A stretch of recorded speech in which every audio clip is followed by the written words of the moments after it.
Bonjour. Salut tout le monde. Bonjour à vous. Bonjour à tous. On nous fait découvrir une petite ville. Il y a eu le Fauve d'Or à Angoulême, exactement. Les dialogues sont super justes, les émotions. Toi, les Demon Kings devraient vous plaire. C'est vrai que jusqu'à n'ose pas trop montrer ses créations. On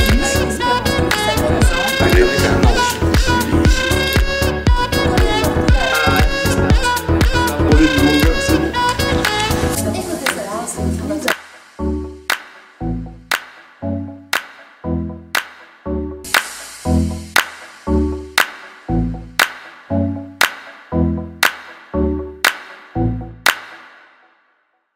Top 3, Mad Max Fury Road. Mad Max Fury Road est donc le 4e film de la saga Mad Max, mais ce n'est pas bien grave parce que la saga Mad Max, on peut regarder n'importe lequel des films indépendamment. Mais pour vous situer un petit peu, c'est l'histoire de Max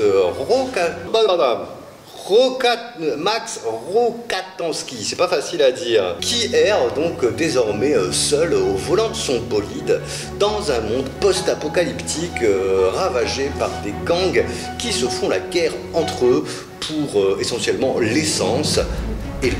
L'un de ces clans, dirigé par le redoutable Immortal Joe, un ancien militaire, va réussir à capturer Max. Pendant ce temps, l'une des plus fidèles partisanes d'Immortal Joe va tenter de fuir en emportant avec elle un groupe de jeunes femmes qui ne sont autres que les épouses, ou plutôt les pondeuses, du dictateur. Celui-ci se lance donc à la poursuite de Furiosa avec toute une armée motorisée. Max va se retrouver embarqué malgré lui dans cette traque parce qu'il va se retrouver enchaîné à l'avant d'un des véhicules des poursuivants d'Immortal Joe. Pour espérer survivre à cet enfer, il n'aura pas d'autre choix que de s'allier avec Furiosa. Dans ce désert, je suis celui qui fuit autant les vivants que les morts. Un homme réduit à un unique instinct. Survivre. C'est par ma main que vous renaîtrez sur les cendres de ce monde. Nous ne sommes pas des choses. Nous ne sommes pas des choses. Où les emmène-t-elle?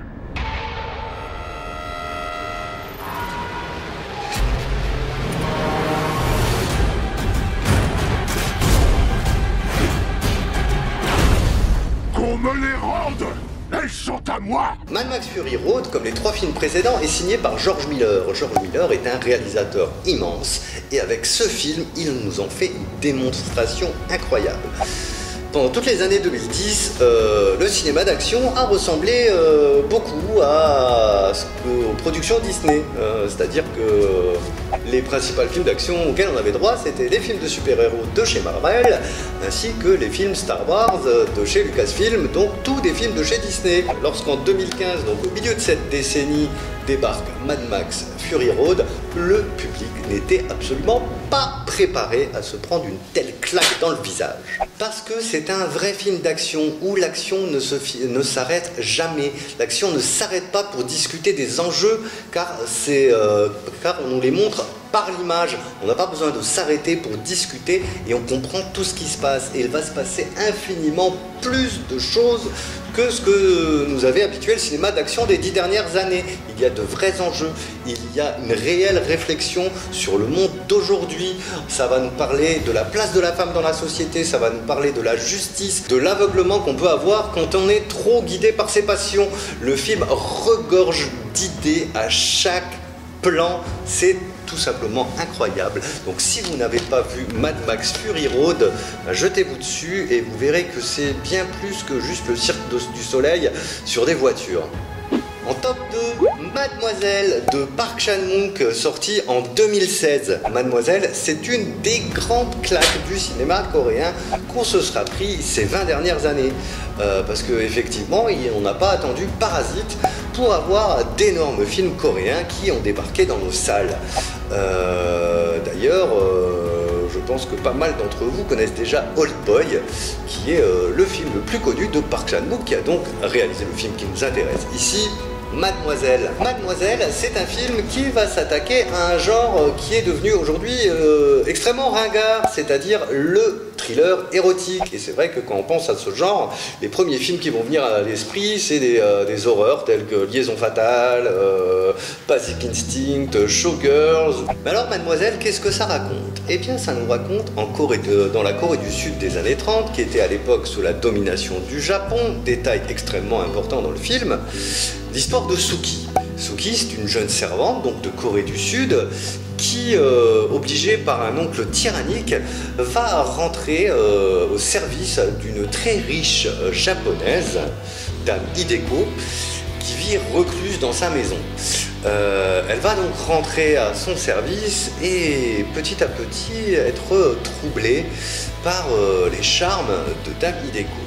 Au-delà d'un thriller lesbien, comme le laisse entendre ce pitch, c'est également un film qui ne ménage pas ses rebondissements, et rebondissements qui feront toujours écho avec la Corée du Sud, son histoire et le fait qu'elle s'est retrouvée détachée, déchirée entre la Chine, le Japon, la Corée du Nord, et qu'elle a dû naviguer au milieu de tout ça, comme notre jeune héroïne Suki va devoir naviguer entre des personnes toutes plus influentes qu'elle. Et ce sera peut-être quand même elle la plus maligne.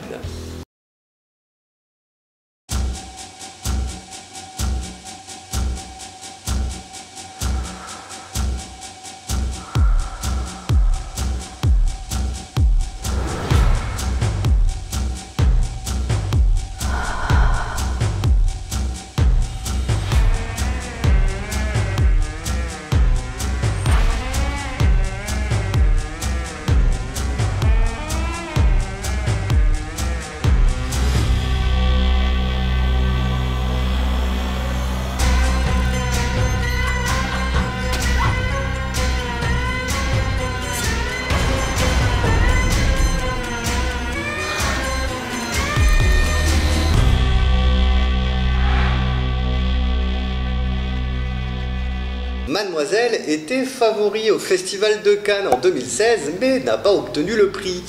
Il manque donc de peu le titre de premier film sud-coréen avec une palme d'or, titre qui sera donc pris quelques années plus tard par Parasite, pour que enfin la majorité des gens se rendent compte que le cinéma de Corée du Sud est passionnant.